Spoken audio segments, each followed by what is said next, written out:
आज आपण इयत्ता चौथी विषय परिसर अभ्यास भाग 2 मधील शर्थीने खिंड लढवली या घटकाबद्दल अभ्यास करणार आहोत. पन्हाळा जिंकला आणि आदिलशाह चिडला. अफजल खानाच्या वधामुळे विजापुरात हाहाकार उडाला. त्याच्या मागोमाग शिवरायांनी विजापूरकरांच्या ताब्यातील पन्हाळगड जिंकला. त्यामुळे आदिलशाह भयंकर चिडला.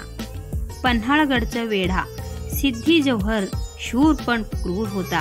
त्याची शिस्त कडक होती. त्याने पन्हाळगडाला चौफेर वेढा घातला. शिवरायांना गडात कोंडले. शक्तीने काम नाही तेव्हा युक्तीने सुटका करून घेण्याचे शिवरायांनी ठरवले. लवकरच किल्ला तुमच्या स्वाधीन करतो असा निरोप त्यांनी सिद्धीला पाठवला. तो खुश झाला. त्याने ते कबूल केले. शिवराय वेढ्यातून बाहेर. शिवरायांनी वेढ्यातून निसटून जाण्यासाठी एक युक्ती योजली. त्यांनी 2 पालख्या सज्ज केल्या. एकीतून शिवराय अवघड वाटेने बाहेर जाणार आणि दुसरीतून शिवरायांचा वेश धारण केलेली व्यक्ती राजदिंडी दरवाजातून बाहेर पडणार.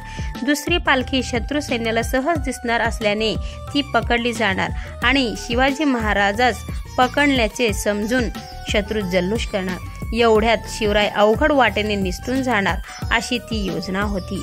त्यासाठी एक बहादूर तरुण तयार झाला. तो दिसायला शिवरायांसारखाच होता. त्याचे नाव होते शिवा काशीद. शिवरायांच्या सेवेतील केशभूषा करणारा तो सेवक होता. तो मोठा धाडसी आणि चतुर होता. ठरल्याप्रमाणे शिवाजी पालखी राजदिंडीच्या बाहेर पडली. रात्रीची वेळ होती. धो धो पाऊस पडत होता. तरीही शत्रूचे काही सैनिक पहारा देत होते. त्यांनी ही पालखी पकडली. शिवाजी राजाच पकडला असे समजून त्यांनी ती पालखी सिद्धी जौहरच्या छावणीत नेली. तेथे जल्लोष सुरू झाला. दरम्यान शिवराय दुसऱ्या अवघड वाटेने गडाबाहेर पडले. सोबत बाजीप्रभू देशपांडे आणि त्यांचे निवडक सैनिक होते. सोबत बांदल देशमुख त्यांची फौजही होती.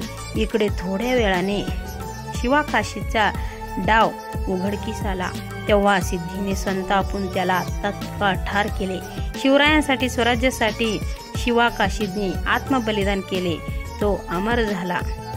शिवराय पेचात पडले. त्यांनी कशीबशी गोड खिंड ओलांडली. बाजीप्रभूच्या बाणेदारपणा. चवताळलेल्या सिद्धीचे सैनिक जोराने खिंडीकडे दौडत येत होते. शिवरायांनी बाजीप्रभूला म्हणाले, बाजी, वेळ आणीबाणीची आहे. पुढील वाट चढण्याची. मागे शत्रू पाठीवर. आता विशाळगड हाती लागत नाही. चला शत्रूला उलटून तोंड देऊया. बाजीप्रभूने शिवरायांना कळकळीने सांगितले, महाराज, तुम्ही थोडे सैनिक घेऊन विशाळगडाकडे चला. उरलेल्या सैनिकांसह मी खिंडीत उभा राहतो. महाराज, मी मरेन पण शत्रूला खिंड चढू देणार नाही. एक बाजी गेला तर तुम्हाला दुसरा मिळेल. पण स्वराज्याला शिवाजी महाराजांची गरज आहे. गनिमांची संख्या अफाट आहे. आपण थोडे आहोत. येथे आपला निभाव लागणार नाही. तुम्ही येथे थांबू नका. तुम्ही निर्धास्तपणे जा. बाजीप्रभूची स्वामी भक्ती बघून शिवराय गहिवरले. बाजी सारखा मोहरा इरेला घालणे त्यांच्या जीवावर आले होते. पण त्यांना स्वराज्याचे ध्येय गाठायचे होते. त्यांनी मन आवरले. शिवराय बाजीला प्रेमाने भेटले व म्हणाले, आम्ही गडावर जातो. तेथे पोहोचताच तोफांचे आवाज होतील. मग ताबडतोब खिंड सोडून तुम्ही निघून या. बाजीने शत्रूला रोखले. बाजीप्रभूला खिंडीत मागे ठेवून शिवराय विशाळगडाकडे निघाले. बाजीने शिवरायांच्या पाठमोऱ्या मूर्तीला लावून मुजरा केला. मग त्याने आपल्या हातात शमशेर घेतली आणि तो खिंडीच्या तोंडाशी उभा राहिला. त्याने मावळ्यांच्या तोकड्या पाडल्या. बाजी मावळ्यांना म्हणाला, बहादूर मर्दानो, हुशार, जीव गेला तरी जागा सोडू नका. गनिमांना खिंड चढू देऊ नका. बाजीप्रभू आणि त्याचे मावळे खिंडीच्या तोंडाशी पाय रोवून उभे टाकले. खिंडीतील झुंज. इकडे खिंडीत शर्थीची झुंज सुरू झाली. शत्रू खिंड चढू लागला.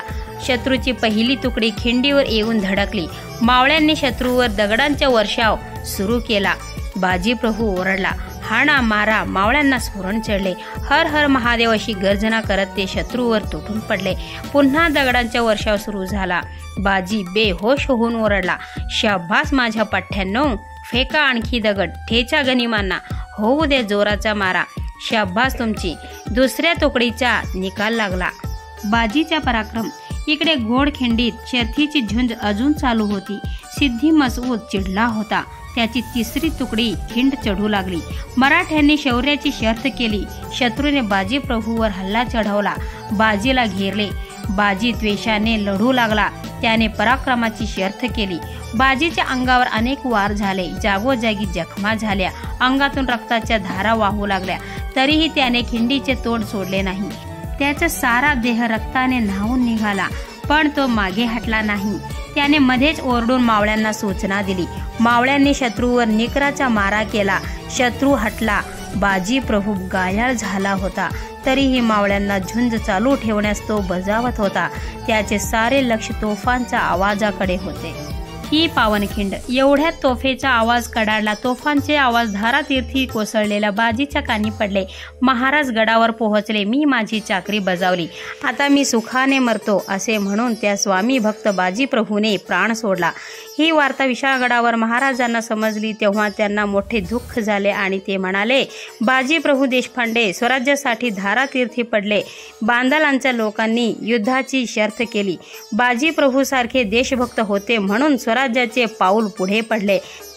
त्या स्वामीनिष्ठांच्या रक्ताने घोडखिंड पावन झाली. पावनखिंड या नावानेच इतिहासात ती अमर झाली. धन्य ते वीर आणि धन्य धन्य तो बाजी प्रभू.